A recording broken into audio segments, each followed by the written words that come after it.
Standing 66 feet tall in the heart of the Giza Plateau, the Great Sphinx is the world's most famous guardian, a monolithic sentinel that has watched the sun rise for eons. But everything you've been taught about its age is based on a single, fragile assumption. Mainstream archaeology claims it was built around 2500 BC by Pharaoh Khafra during the 4th dynasty. They point to the proximity of his pyramid and a single line on a stela as proof. But if that's true, why does the Sphinx show signs of thousands of years of heavy rainfall erosion? Rainfall that hasn't existed in the Sahara for over 10 millennia. Look closely at the enclosure walls surrounding the statue.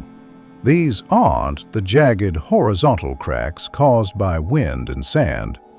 These are smooth, vertical, undulating fissures, the unmistakable signature of sustained, torrential precipitation.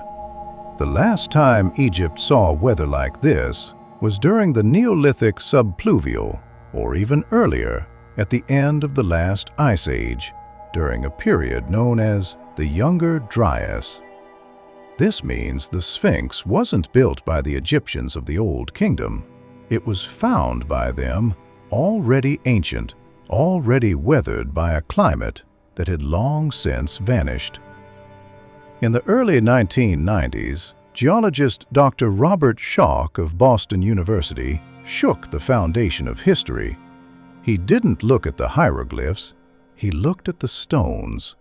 Using seismic surveys and geological mapping, he proved that the weathering on the body of the Sphinx and the enclosure walls is significantly deeper and older than the weathering on the nearby Old Kingdom tombs, which were carved from the same limestone member.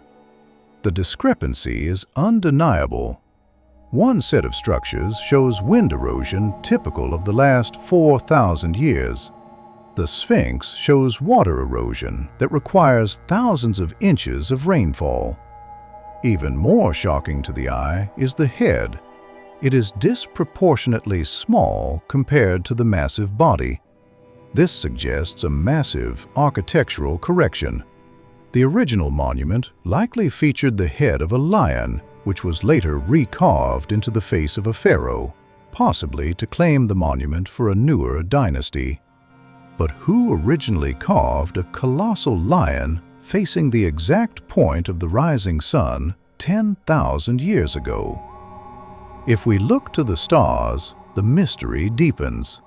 The theory of archaeoastronomy, championed by researchers like Robert Bauval, suggests that the Sphinx was designed to mirror the sky. In 10,500 BC, at the spring equinox, the Sphinx would have looked directly at its own celestial counterpart, the constellation of Leo. This alignment only happens once every 26,000 years due to the precession of the equinoxes. Building a lion-headed monument at the exact moment it faces the constellation of the lion is not a coincidence. It is a time stamp. It is a message left in stone for future generations to decode.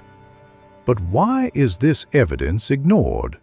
Why does the academic establishment fight so hard to suppress these dates? Because if the Sphinx is 10,000 years old, the entire timeline of human progress is a lie.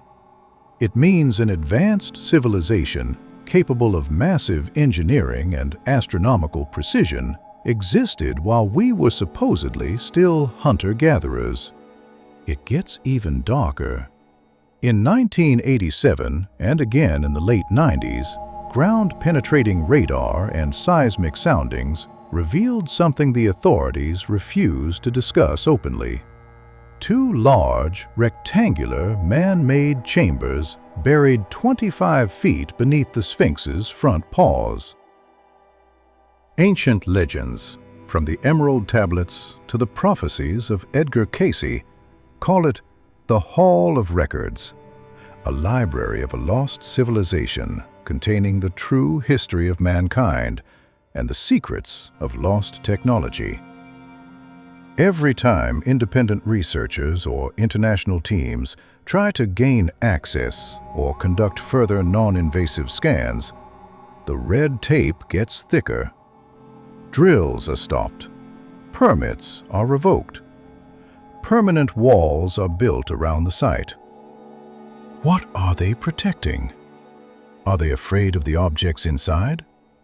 Or are they afraid of the truth that would destroy the power of the modern historical narrative? If we acknowledge that the Sphinx predates the dynastic Egyptians, we must also acknowledge that we are a species with amnesia. We have forgotten our true origins. The Great Sphinx is not just a statue. It is a geological clock, ticking away, waiting for us to finally read its face. Every scar on its limestone body is a piece of evidence. Every alignment with the stars is a roadmap to our past. We are not the first advanced civilization to walk this earth. We are simply the latest to try and understand it. At Gravity Networks, we don't just follow the official stories. We follow the hard evidence that the textbooks are too afraid to print. We believe the truth belongs to everyone, not just a handful of gatekeepers in lab coats. Join the investigation. Become part of the movement to uncover the forbidden history of our world. Support our independent research by checking the links in the description below or in the pinned comment. Your contribution allows us to continue digging through the lies and bringing the evidence to light. Every coffee, every donation fuels the search for the Hall of Records. Stay curious, stay skeptical. The truth is rising from the sands, and they can't hide it forever. This is Gravity Networks. The investigation is just beginning.